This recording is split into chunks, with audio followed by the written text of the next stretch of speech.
Good morning and welcome to the Serenity Solutions podcast number 17. Love that number. It's a lucky number. For any students that work with me know that I love the number 7. And a lot of family members and friends know that.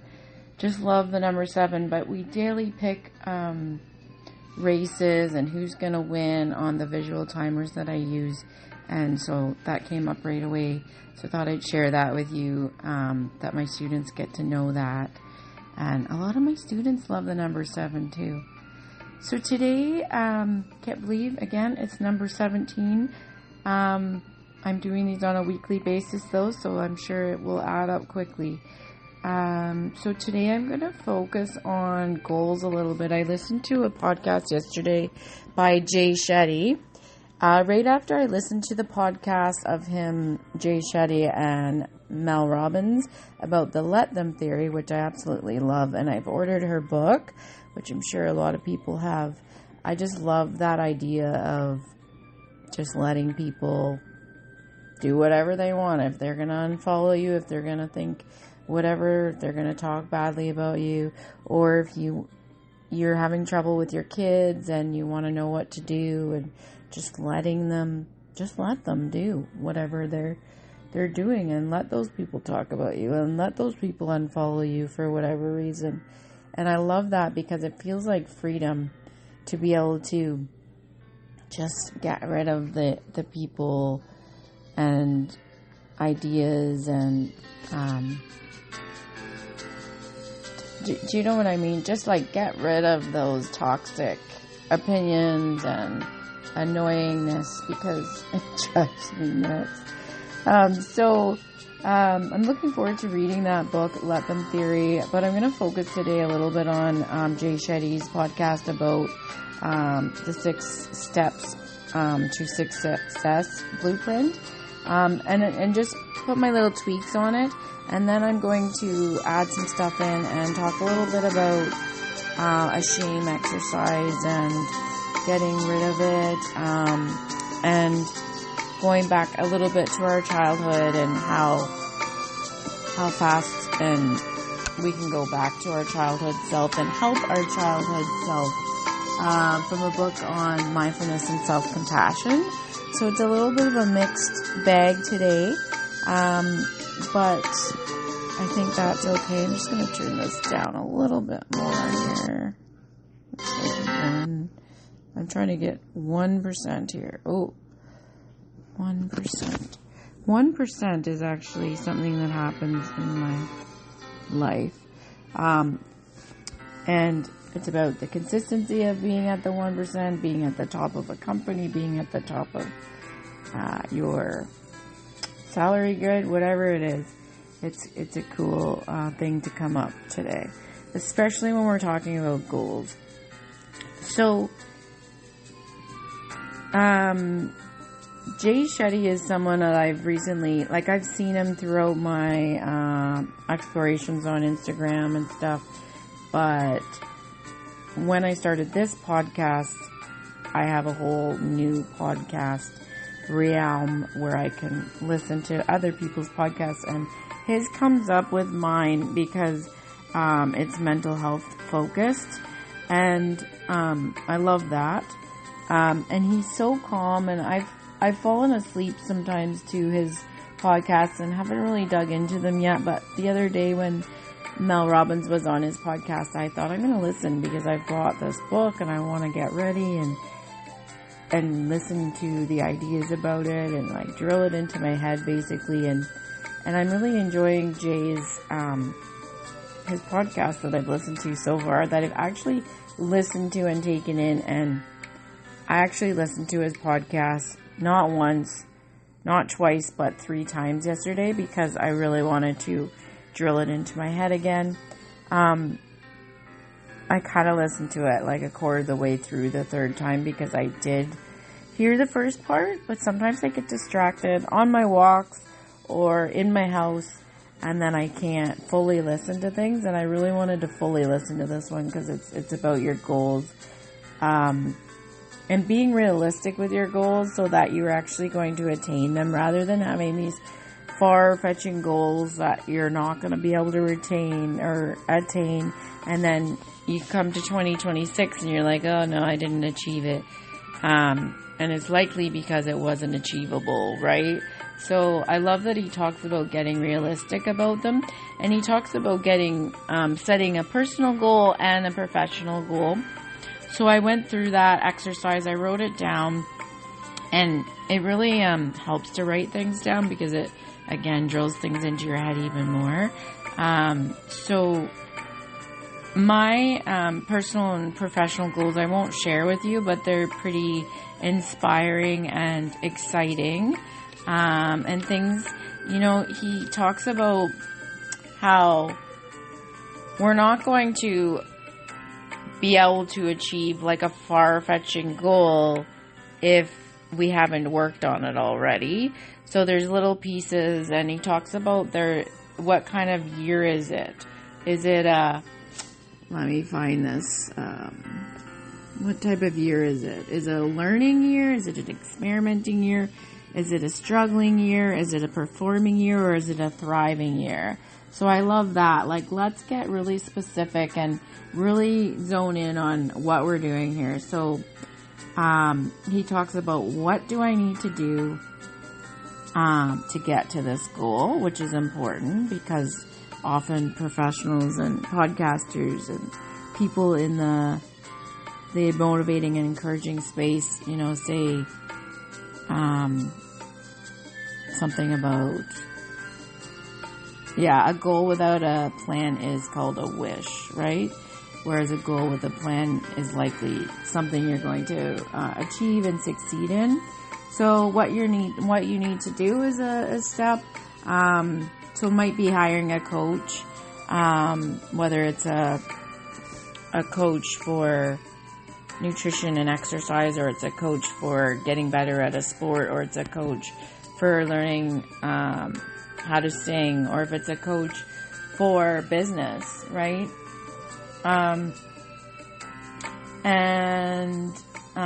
The other important thing is how to measure this goal daily, weekly, and monthly is important. And I've noticed that with my businesses that it's really important to look at how you're doing each day, review what you kind of shared. I'm in the social selling space and a private counseling space. So as my businesses, I've done a variety of them over the years, but assessing how you're doing. And a lot of times in my case, because I have a full-time job as well, that keeps me quite busy in itself. And I make good money doing that, and it's a great career. But I want more than that, and I want more for my family as well. So, I'm able to assess these things in my head because they haven't gone crazy amount, into the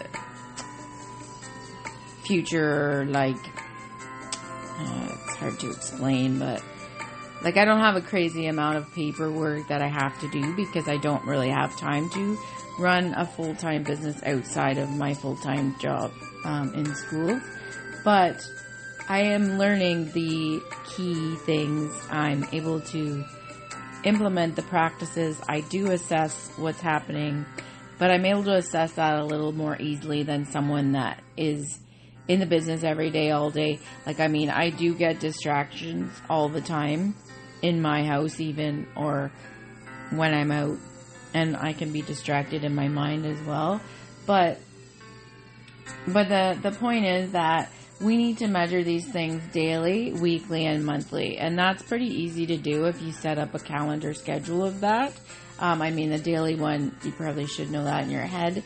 But the monthly and the weekly one, if you just put a ongoing schedule in your calendar that you need to look at your business weekly and then monthly, or if it's, so I'm talking about business because that's one of my goals. But if you're talking about your diet plan, your exercise plan, your wellness plan for maybe losing weight, for example, then you would want to track track daily in your head, like, oh, how do I look in the mirror today? Anecdotal kind of notes. Weekly, but you can track these and write them down too, or put them in an app. And then weekly, taking pictures and really assessing where am I going, how am I feeling, that kind of thing. And then monthly, you should be able to really notice things, and like that's when it gets to be more work. Like when I said I don't have tons of paperwork, I have tons of paperwork at school. I'm used to paperwork. I'm just saying that I don't have a full-time running business outside of school. So I don't have enough like receipts and stuff in my business life to get me to be overwhelmed and stuff like that. But I still do have things I can look at monthly to see how I'm doing. For example, this podcast, I have stats because I'm using this app.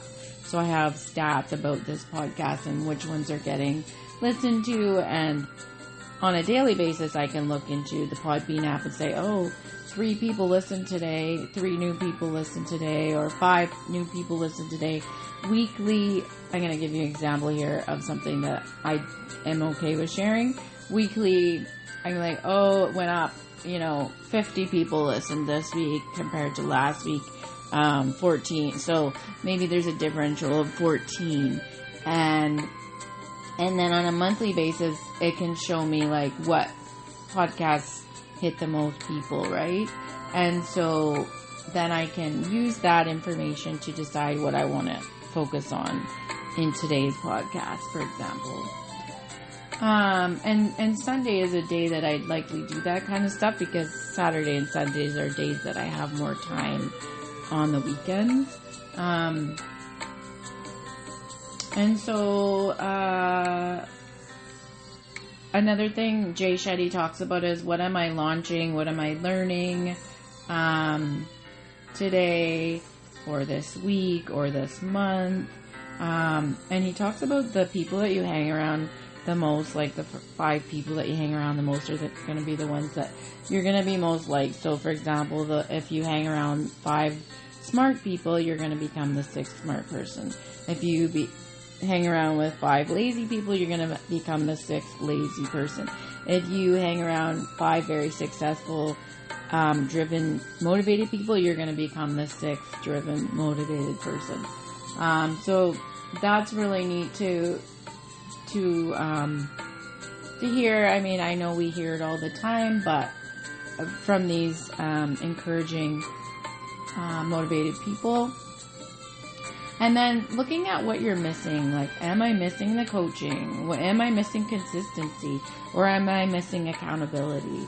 And that's, like, he talked about that in relation to those 5 people you're hanging out with, because you might need to hang out with people that know more about what you want to do. You might need to hang out with people that are actually going to be consistent in their goals. You might need to hang out with people that are actually going to call you on your crap, rather than people that are just going to say, oh, you're doing great, like giving you whatever you want to hear, right? Because that's not always helpful when people just tell you what you want to hear. Of course, if you want to grow, you need to hear the positive and negative feedback. I don't think that you want to hear all negative feedback. You still need some positive for sure to keep going. But you want to hear the negative so that you can improve upon it, right? What's a skill I need to learn in order to catapult my success? So in order to go, like, I went on a hike yesterday and I saw this jet, and I've been thinking, this is my year. I'm going to be doing some amazing things. Things are happening. Things are growing. Things are going to happen. And that jet just gave me that signal, yes. And I took a video of it and I took a picture of it, because I do believe in those signs when you're manifesting things and you see those different signs in nature, or when you're out walking, or you just happen to notice them. Like, we're busy people, right? Society's busy in general, and I am a busy person, like, and I'm not trying to wear that as a badge of honor. but I do stay busy in my mind thinking of things all the time. And then I have a busy life as well. So, career, all the things. Constantly learning is my thing for sure, but I do have things that distract me as well. And so, when I see stuff like that, I'm like, okay, I was meant to see that, and that has a meaning to it. And I do that all day long. And when I go on walks, I see more because I see wildlife, I see signs, I see things like that. I might see a car that is important to me, like a symbol, right? Or the clouds, the shape of the clouds, or a hummingbird, or a dragonfly, or a ladybug lands on me. All these things, or like cougars, bears. I've seen all of the stuff. So it's pretty cool when you, if you believe in that stuff and you manifest and you believe in everything like that, it is cool to see those things. And that was my sign yesterday. So call to action. So if you're in business and you're on social media, and this is something that definitely applies to me, assessing that stuff daily again, assessing your stories daily, assessing what you're putting out there daily, weekly, because you can see how your things are doing, how many views you have, that kind of stuff. And then, are you putting a call to action? Are you putting hooks in? Are you devoting specific time to this skill so that you can improve on it? Are you spending your weekends learning more so that you can improve on whatever goal you have? Like, I don't have to spend my weekends improving myself, but I'm choosing to do that because I have a strong why, and I think that's really important as well. So devoting not your whole weekend, but a big portion of your weekends. If you have a goal outside of your regular career or job, outside of your 9 to 5, then you do have to put a good amount of time in it in order for things to happen, right? And then he mentions, like, what is holding me back? So think about what is holding you back. And this is something that I didn't write down yet, in my little journal here. But he asked us to think about that. So maybe you can think about what is holding you back in your goals. And that could be a personal goal or a professional goal. And it could be, money. It could be not feeling good enough. It could be a childhood trauma that's holding you back. It could be a family situation. It could be anything, right? What type of year will it be? So I already mentioned this one, but I think this is important to repeat because it stood out to me because I liked how he zoned in on something. He just doesn't say, I'm going to triple my income and then just have nothing to talk about behind that. Like, how do we triple our income? What do we need to do to triple our income? We need to assess everything weekly, daily, and monthly. We need to discover whether we're launching, learning. We need to discover whether we're experimenting, if this is like our thriving year or if this is our performing year before we end up thriving. Because thriving seems to be when you win, when you get that final destination, which doesn't usually become your final destination and your goal. Once you hit that goal, you just want something else, right? But it's good to have goals in life and to feel like you're winning, right? So he also talks about how small changes and making those become a priority. So if you have a small change that you want to make in your life, that is fine. If you want to make one small change this year, and that's it. But making that small change a priority, a big, huge, major priority. So if your small goal is small change in your daily habits would be to sleep better, which I definitely like this one. then you need to prioritize sleep in a major way every single day. Going to bed early, staying off the screens, getting up early, maintaining your routine on a daily basis, and putting your all into that small change. Does that make sense? I thought this was amazing too. I've never heard about this before, I don't think. I mean, not in this way that he said it anyways. So I started focus on sleep because that is something I'm happy to share, but it's also something that is so important. And all the professionals that I've seen to help me with my self-care routine, like massage, chiro, physio, acupuncture, all mention sleep, right? Because it's so important. And like I've mentioned in other podcasts, it's at the bottom of the pyramid of what our needs are. So when we master our sleep, or we tackle our sleep, or we work on our sleep, whatever it is, it's likely going to make everything else in our lives better. And this is just an example, but it's a good example for me that resonated with me because it is something I've been working on for a really long time. And stress affects your sleep, right? And that's something I've been dealing with for a long time. But if I sleep better, my stress is going to be lesser. And I've already noticed that since I've been working on it more on the Christmas holidays. But it's a big cycle of things, like, because when you don't sleep well, you tend to not make the right choices with eating. You might grab the junk food, your cortisol's raised, your adrenaline hormones all over the place. So then you eat. So maybe your goal is to get rid of inflammation and lose weight, and be able to function better in daily life. And once you have that, 2 hours sleep in a week, then you're always playing catch up for the rest of the week, and you might be grabbing that bag of chips or chocolate bar instead of a choice that you would have made if you had 8 hours of solid sleep. So I really like that, and the fact that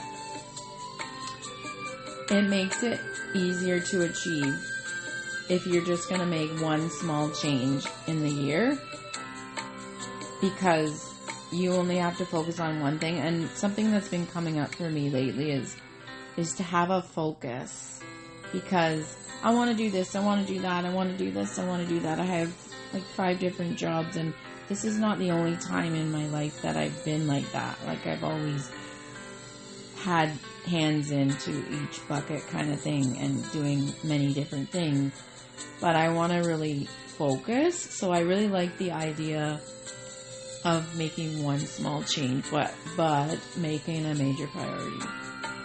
I also like the idea of focusing on priorities, because priorities are important, right? What you prioritize is going to thrive generally too. So the other thing is evaluating, so if things aren't working in your goals, and you made a goal last year, 2024, and you didn't achieve it, and you're feeling bad about it, is usually you are going to make some steps closer towards your goal. But if things aren't working, you may need some coaching, some consistency of learning, maybe community with accountability, and then understanding that the energy within that community, your 5 friends that I mentioned a little while ago, they really mean a lot. The 5 people that you hang around the most. And he also talks about the fact that we hang around our work friends the most, because that's where we are the most majority of the time. And then when you're at home, you're usually with your family, right? Prioritizing your family, whatever that looks like. So, that is great, but you want to choose wisely, right? Because energy is contagious. And that's something I see in my job as a counselor. Anxiety is very contagious. So if people are around you are worrying all the time, it spreads. If people around you are being negative all the time, it spreads. And if people around you are positive, bubbly, and driven all the time, it spreads. So definitely contagious. In today's world, the one that I see the most that is, well, contagious is the anxiety lately, since COVID, and also negativity is something I see a lot of. But I do try and stay away from it because it's not a good thing to take on. Alright, so I can't believe, like, I start these and I don't know what the heck I'm going to talk about, and then we're 25 minutes in and I'm like, I could probably end this. I wanted to work a little bit on core, like our negative core beliefs though. So examples like I'm unlovable, I'm helpless, I'm inadequate, I'm a failure, or I'm not good enough. So having beliefs like this may stem from childhood, and this little exercise that I want to do from the Mindfulness and Self-Compassion book, which is written by Kristen Neff and Christopher Germer, is something I wanted to finish this little podcast with. So this is working with negative core beliefs, okay? So think about your core beliefs. Maybe put your hand on your heart to soothe yourself. Because it talks about if you are embarrassed or ashamed, that hiding it keeps it alive. So shame is different than guilt. Guilt is about our behavior and shame is about ourselves. So if you're embarrassed about something in your life or something that you've done, maybe think about that situation right now for a second here. I just did this chapter myself, and it works really well, and like, I help myself all the time, but this is a self-compassion exercise. And so, think about maybe something you've recently been embarrassed about, but not too embarrassing, like on a scale of 1 to 10, about a 3 you want your experience to be. I want you to put your hand on your heart to soothe yourself, and just take some deep breaths. Let's take some deep breaths. Let's do the 4-7-8 breath, which you're probably familiar with if you've been listening. So in for 4, hold for 7, and out for 8. So let's get started on that. So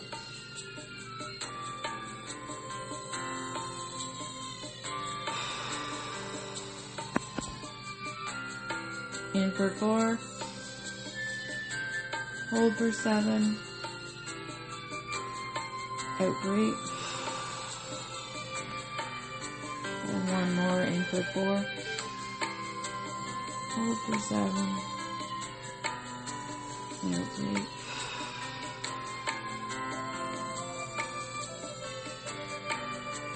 So our negative core beliefs about ourselves are just that, beliefs and not reality. They are thoughts that are deeply ingrained into our psyche, often formed in our youth, which typically hold very little true value. So when these thoughts remain unconscious, they have a power over us. An important first step in identifying and becoming aware of these thoughts is like lifting the curtain on the Wizard of Oz, revealing that it is not the great and mighty ruler he claims to be, but an ordinary con man from Kansas. It can still be challenging to work with these negative core beliefs, especially for people who have experienced childhood trauma. So check in with yourself to determine if you're in the right mental and emotional space to do this right now. If you're not, maybe just pause this and come back to it later. And maybe the most compassionate thing you can do for yourself right now is to take a pass. But if you're already got this in your mind, and if maybe you're seeing a counselor in person, you could do it with them. But let's think of our negative core belief, and they are common. So I'm going to give you some examples so you can pick from one of them, or Maybe you have your own. I am not good enough. I am stupid. I am a fraud. I am unwanted. I am abnormal. I am defective. I am helpless. I am bad. I am worthless. I am weak. I am a failure. I am incapable. I am unlovable. I am unimportant. And I am powerless. That makes me feel pretty crappy by saying those out loud. So, highly suggest let's saying some good ones before we end this. But, I want you to think of one of those that stands out to you and that you feel that for real. And now we're going to fix it. Try and heal it a little bit. So we're going to use mindfulness, common humanity, and kindness. So those are 3 things that really help in the self-compassion book about self-compassion and mindfulness. But also in real life, like when you're out and about. So,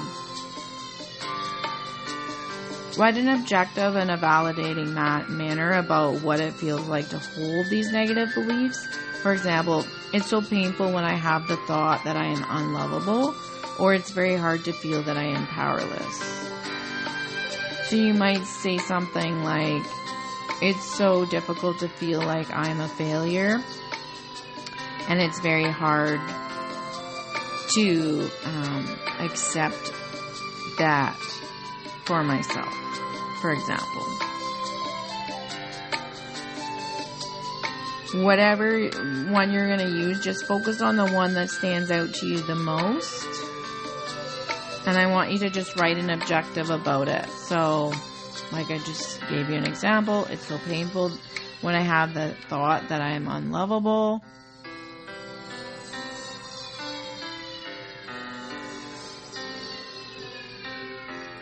And then just write that in your journal.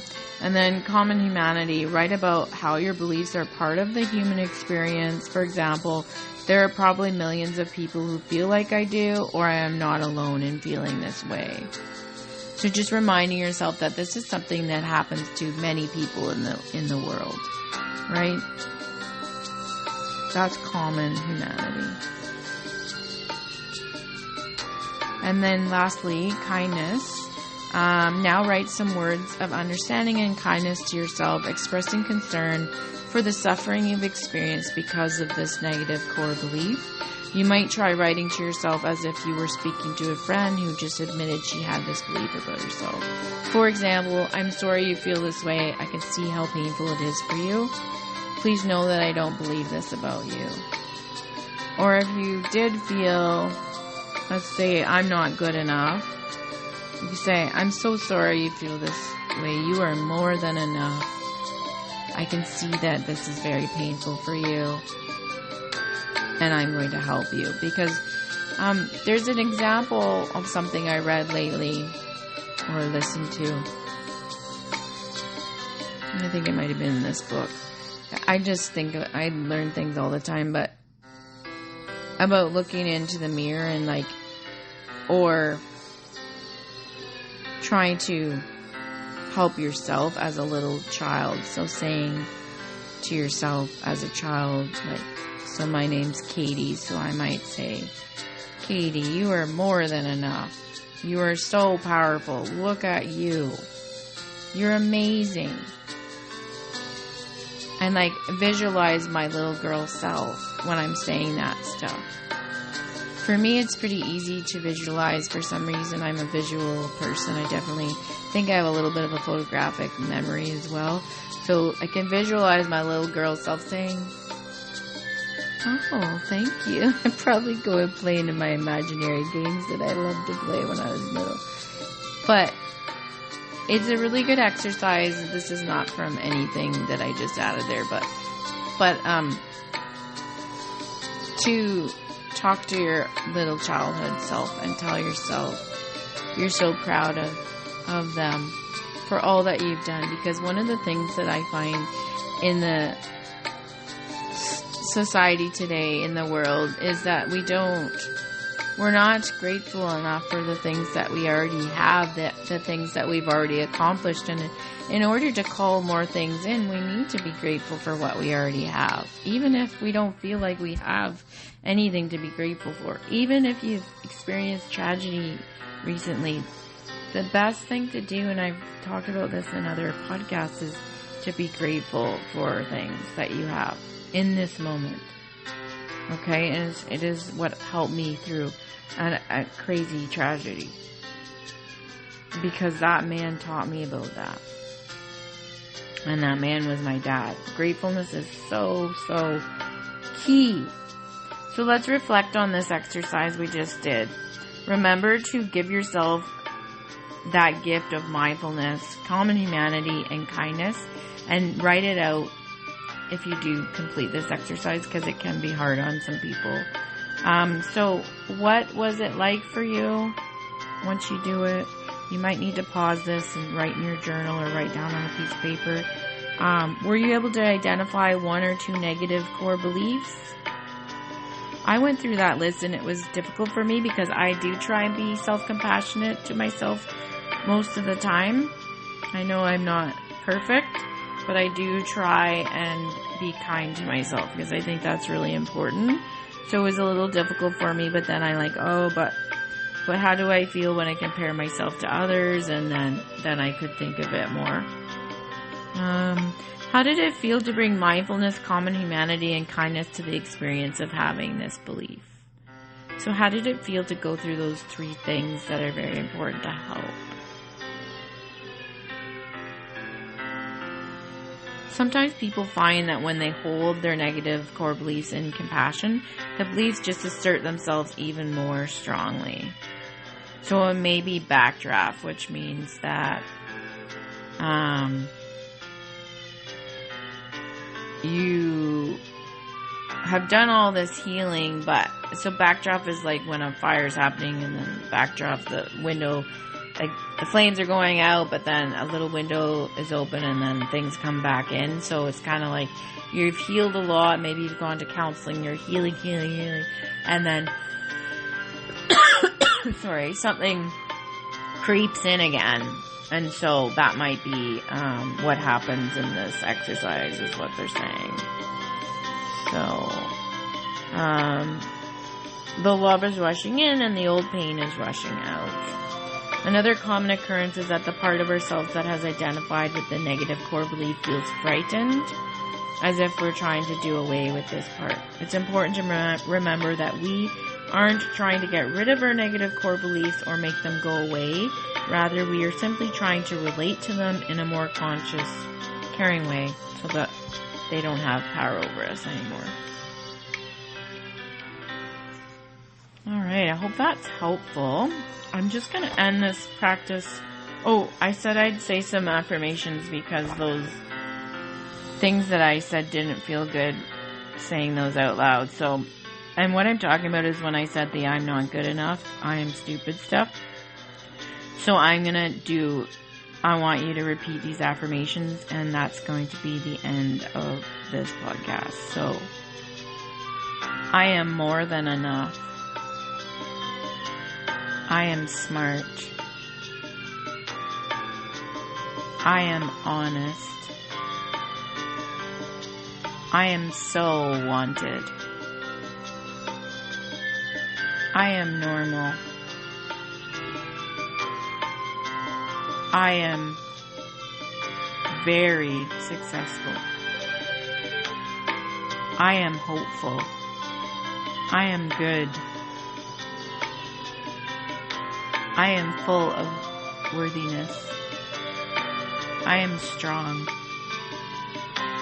I am a success. I am more than capable. I am very lovable. I am very important. I am very powerful. And that's where I'll leave you today. So I hope that you have a cool, calm, and serene rest of your weekend. And I will see you next Sunday. Have a good day, everyone.